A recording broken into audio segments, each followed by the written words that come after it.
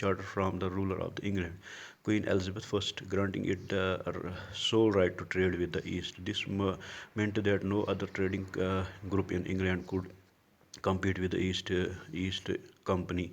With this charter of the company could venture across the ocean looking for new lands for which it could buy goods at a cheap price and carry them back to Europe to sell at higher price. The company did not have to fear competition from other English trading companies. Mercantile traders companies in those days made profit primarily by excluding competition so that they could buy and sell cheap deers.